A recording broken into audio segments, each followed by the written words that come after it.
Halo semuanya, selamat datang di podcast Sahabat Alam. Saya Safa Zahira Inam yang akan menemani kalian pada podcast kita kali ini. Senang banget bisa menyapa kalian, semoga kalian tetap semangat belajar ya. Pada podcast kita kali ini, kita akan membahas sesuatu yang seru dan dekat dengan kehidupan kita, yaitu tentang sains dan lingkungan.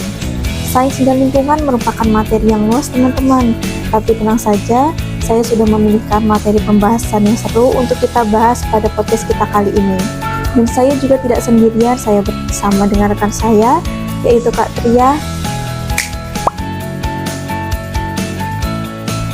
Halo teman-teman, halo Kak Syafa. Perkenalkan, nama kakak Tria Nur Islamia, mahasiswi PGSD. Wah, pembahasan sains dan lingkungan ini sangat menarik ya untuk kita bahas bersama. Betul banget, apalagi sudah sering kita temui di sehari-hari kita. Yuk kita bahas. Ayo. Kak Tria, sebelum kita membahas lebih jauh nih, bisa nggak jelasin sains itu membahas tentang apa aja ya? Kok kedengaran serius banget nih? Sebenarnya enggak kok Kak Syafa, sains itu adalah alat agar kita mengetahui bagaimana cara alam itu bekerja. Kayak misalnya, kok bisa ya tanaman itu tumbuh dengan subur? Atau kalau misalnya banyak sampah, kenapa ya udara yang kita hirup itu menjadi tidak sedap? Nah, itu semua merupakan contoh dari sains dan lingkungan. Oh, jadi sains dan lingkungan itu nggak cuma membahas tentang tanah sama pohon saja. Betul, lingkungan itu segala sesuatu yang ada di sekitar kita. Misalnya makhluk hidup, ada manusia, hewan, maupun tumbuhan. Adapun contoh yang tidak hidup, seperti air, udara, dan cahaya matahari. Nah, dari contoh itu semuanya saling membutuhkan. Wah, sains dan lingkungan itu pembahasannya seru ya kalau dipikir ya. Dia kayak detektif, kita bisa menyelidiki hubungan antara pohon dan udara yang kita hirup. Persis, teman-teman coba bayangkan, pohon itu sebagai oksigen gratis. Sains memberitahu kita kalau tanpa adanya pohon, udara yang kita hirup itu akan terasa lebih sesak. Jadi lingkungan bukan cuma tempat tinggal, tapi sistem pendukung hidup kita. Tadi kan Kak Tria bilang kalau sains itu ada contohnya itu benda hidup dan tak hidup. Kalau kayak di sekolah itu contohnya apa ya yang buat teman-teman bisa lihat amati secara langsung nih? Ada dong Kak Syafa. Coba kalian lihat tanaman yang ada di depan sekolah. Ada tanah. Nah, tanah itu benda tak hidup, tapi di dalamnya ada cacing. Cacing itu benda hidup. Cacing membutuhkan tanah sebagai tempat tinggal, dan tanah membutuhkan cacing supaya tetap gembur. Hubungan timbal balik ini yang dipelajari di dalam sains dan lingkungan. Oh, oke. Nah, tadi Kak Tria kan bilang kalau semua itu saling membutuhkan. Bisa nggak nih kasih contoh, kalau lingkungan tempat kita tinggal, lingkungan sekitar kita, itu berubah jadi nggak sehat, kayak mungkin banyak polusinya atau banyak sampahnya, itu bagaimana ya? Nah, ini penting. Bayangin ya teman-teman, jika kita memelihara ikan di akuarium, kalau airnya jarang diganti dan kotor, ikannya pasti akan lemes kan?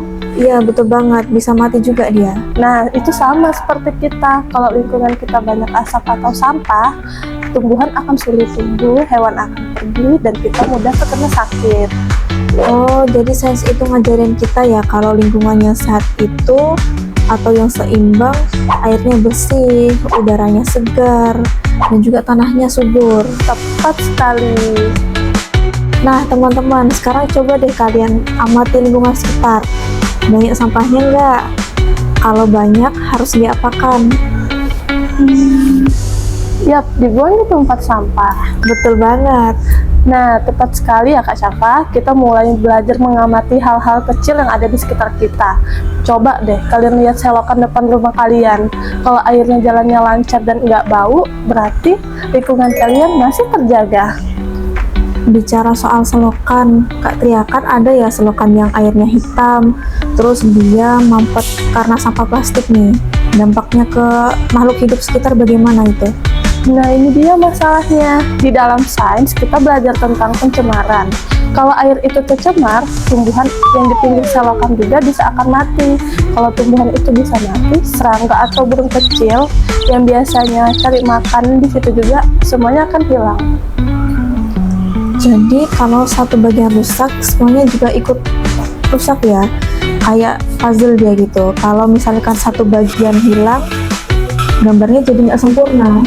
Ya, betul sekali Kak Syafa. Nah, dari kecil kita sudah diajari untuk mengenali apa itu lingkungan yang sehat, seperti udara yang sejuk, air yang jernih, dan banyak tumbuhan hijau yang membuat suasana menjadi lebih segar.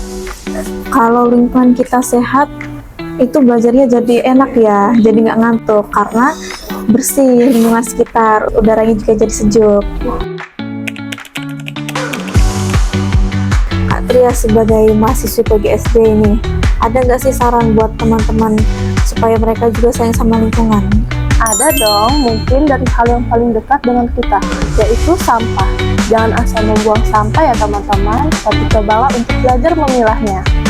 Oh, jadi kayak sampah organik dipisah, sampah anorganik dipisah. Betul Kak Syafa. Lalu coba deh tanam satu bunga di pot kecil. Dengan kita merawatnya, kita sudah menyumbang oksigen bagi bumi kita. Selain menanam tumbuhan atau memilah sampah nih Kak Tia, ada nggak sih contoh lainnya buat teman-teman lakukan di sekolah itu bagaimana?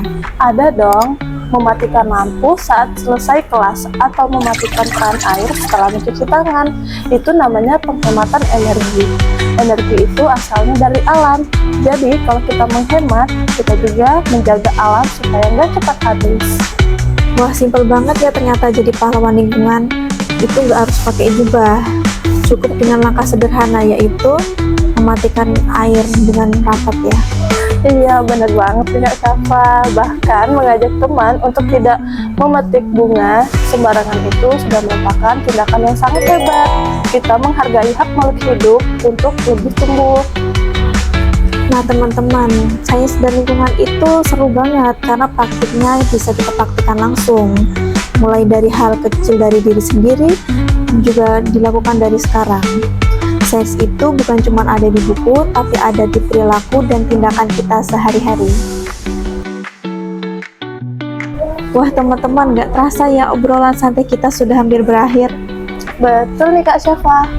Jadi intinya sains dan lingkungan itu telah mengajarkan kita untuk lebih peduli dan peka terhadap lingkungan sekitar. Semoga dengan podcast ini membantu kalian memahami apa itu sains dan lingkungan, dan semoga bermanfaat untuk kalian yang mendengarkan. Dan terima kasih juga nih kepada Kak Tria sudah mau berbagi ilmunya di podcast kita kali ini. Semoga apa yang kita obrolkan tadi dapat bermanfaat bagi teman-teman dan membuat teman-teman lebih cinta kepada lingkungan sekitar ya. Saya Safa sebagai host pada podcast kali ini dan Kak Tria sebagai narasumbernya. Kami berdua pamit undur diri. Sampai jumpa di podcast seru berikutnya. Bye-bye.